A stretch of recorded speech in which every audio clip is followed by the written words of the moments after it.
大家好，现在是吃苦瓜的季节。今天做一道日本人经常做的苦瓜做法：苦瓜炒肉蛋豆腐。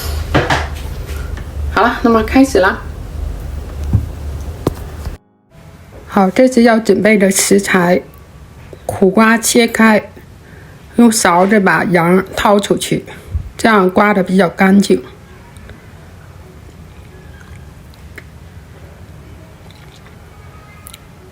苦瓜不苦的做法，要把两头去掉，然后切片。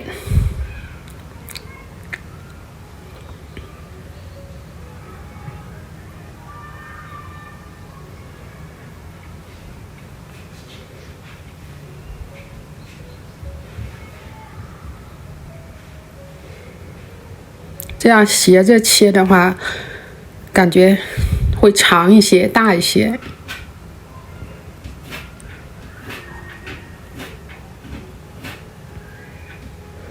放盐，抓一下，把水分、苦水逼出来。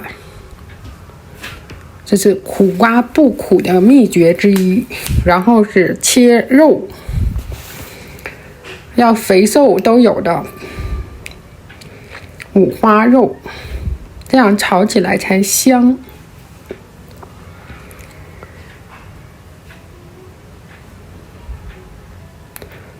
倒一点五香粉，煨一下。如果有煨肉粉的话，那就更好了。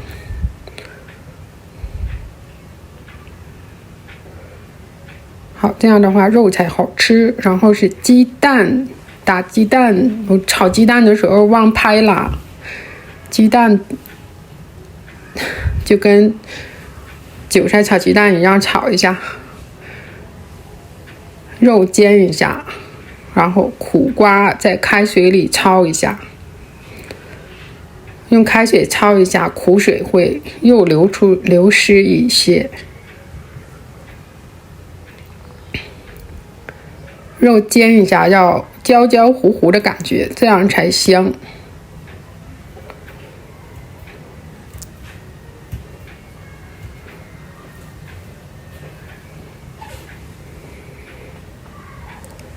好，接下来是苦瓜，然后葱姜蒜。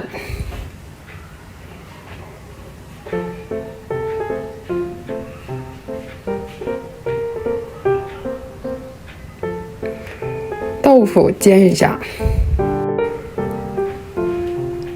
苦瓜好了，用凉水冲一下，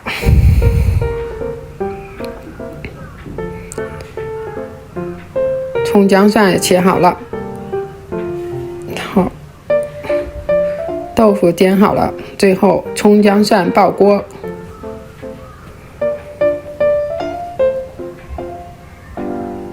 炒出香气。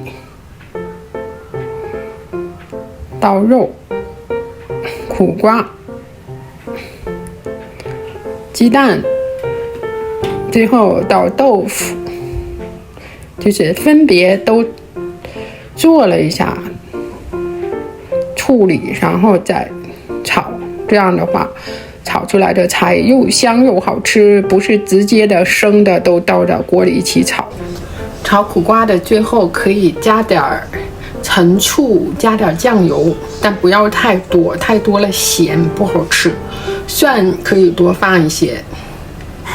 好了，如果喜欢的话，就点赞、分享、订阅，谢谢，下期再见，拜拜，拜拜，拜拜。